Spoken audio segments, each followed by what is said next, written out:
read a book. Open it up and take a look. Fairy tales and fantasy. Close your eyes and believe. Once upon a queen, once upon a queen, la da da da da da da da, la da da da da da da da, la da da da da da da da. Once upon a queen. Well, hello there, boys and girls. How's everyone doing today? That's wonderful. My name is Summer Orlando, but you can call me Miss Summer. And welcome to Once Upon a Queen Story Time. Now, do you have a favorite story? I would like to share with all of you one of my favorite stories. Do you all like princesses? Can you guess who I'm dressed as right now? Cinderella, that's right. I'd love to read you one of my favorite fairy tales, Cinderella. Would you like that? Great. All right, well, everybody settle in, and we're going to read Cinderella. All right. Now, I need everybody's help to start the story, okay? Now, in every fairy tale, this is how we start our story. On the count of 3, we're all going to say, once upon a time. Ready? Okay. 1, 2, 3. Once upon a time. Once there was a kind and beautiful girl named Cinderella, who lived with her cruel stepmother and 2 selfish stepsisters, Anastasia and Drizella. Every morning, Cinderella told her little mouse and bird friends about her dreams. They're wishes my heart makes when I'm asleep. If I believe in them, someday they'll come true, she said. One day, an announcement arrived from the palace. The king was giving a royal ball in honor of the prince.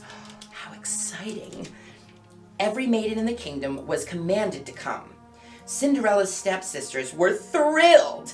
This was their chance to make the prince fall in love with them. Cinderella was excited too. Every maiden, she said, that means I can go too. Cinderella's stepsisters laughed. How could Cinderella expect to go to the ball? But her stepmother smiled slyly. You may go, Cinderella, she said, if you do all your work and if you find something suitable to wear. All that day, Cinderella's stepmother and stepsisters shouted orders at her. Cinderella's mouse and bird friends watched sadly. Cinderella was so kind to them, they wished they could do something for her. Poor Cinderella, said Jacques. They keep her so busy she never get her dress done. Then the mice had an idea. We can do it, they cried. Soon the mice and birds were happily snipping and stitching to make a lovely dress for Cinderella.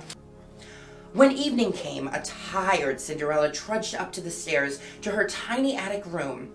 She hadn't had any time to find a dress for the ball. Now she would have to stay home. Suddenly, Cinderella saw the pretty gown her animal friends had made for her. Surprise, they cried. Cinderella could hardly speak. Oh, how can I ever? Oh, thank you so much, she said.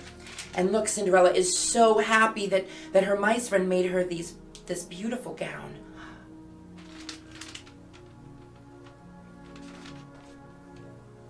Dressed and ready, Cinderella ran downstairs. Wait, please, wait for me, she called out. Anastasia and Drizella saw how lovely Cinderella looked and flew into a jealous rage. They ripped her dress to shreds. That's enough, girls, Lady Tremaine said at last. Don't upset yourselves before the ball. It's time to go. So they left Cinderella all alone. That's pretty sad.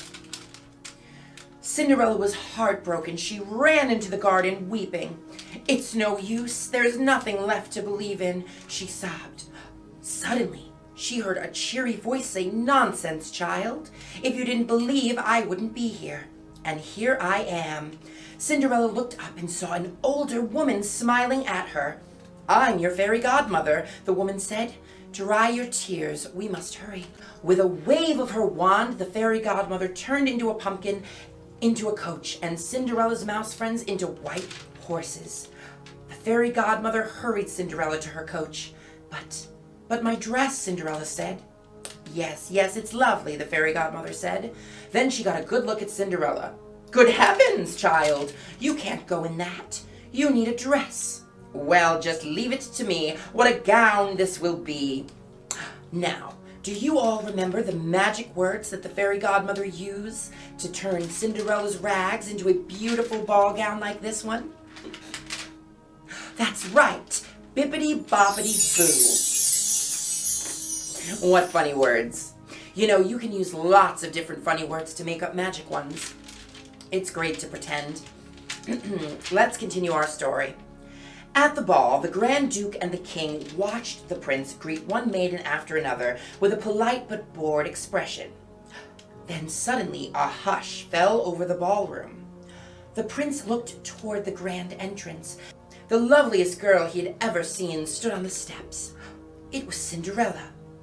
Prince Charming knew he'd found the girl of his dreams. "May I have this dance?" he asked. As the music played, the two waltzed around the ballroom and out into the garden. The castle clock began to chime. "Oh my goodness," Cinderella cried. "It's midnight. I must go. Goodbye." As Cinderella ran away, the prince rushed after her. "Wait, come back," he called. "I don't even know your name."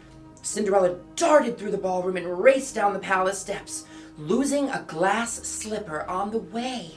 Cinderella jumped into her coach and sped away. As the clock finished chiming, the spell broke. The coach became a pumpkin, the horses turned back into mice, and Cinderella was again dressed in rags. The next day, the king sent out a royal proclamation. The girl whose foot fit the glass slipper would wed the prince. Cinderella wouldn't hide her happiness from her stepmother. "So, Cinderella is the girl the prince seeks," the stepmother said. "Well, he'll never find her." And with that, she locked Cinderella in her attic room. Before long, the Grand Duke and a royal footman arrived with the glass slipper. The stepmother and stepsisters smiled their sweetest smiles and ushered them in. Both Anastasia and Drizella were eager to find some way to get their feet to fit the slipper. But though they pushed and shoved, neither of the stepsisters could squeeze a foot into it. Meanwhile, Cinderella's mouse friends struggled to get the key out of the stepmother's pocket without her noticing. Then they had to lug it all the way upstairs to the attic. "This away, up with it. Gotta hurry," they cried. The mice slid the key beneath Cinderella's door, and she was free. Downstairs, the Grand Duke knew neither stepsister was the girl he sought. "Are there any other maidens in the household?" he asked. "There is no one, your grace," said the stepmother. Just then, Cinderella ran down the stairs. Your grace, may I try it on?" she called. As the footman carried the slipper to Cinderella, the stepmother tripped him and he fell. Oh no, the slipper smashed into 100 pieces. The Grand Duke was horrified. Cinderella smiled and reached into her pocket. "Perhaps I can help," she said. "You see, I have the other slipper." The stepmother and stepsisters gasped. With a low bow, the Grand Duke slipped it onto Cinderella's dainty foot, and it fit perfectly. Soon wedding bells rang throughout the kingdom.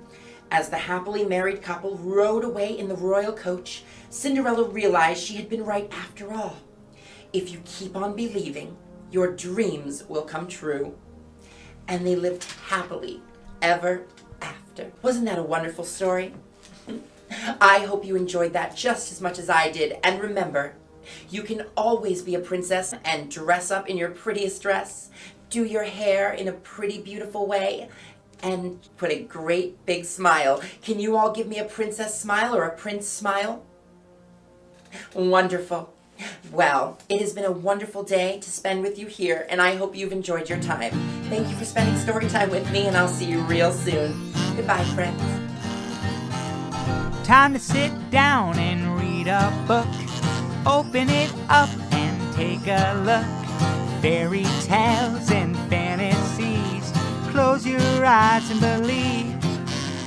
Once upon a queen, da-da, da-da-da-da-da, da-da, da-da-da-da-da, da-da, da-da-da-da-da, da-da, da-da-da-da-da.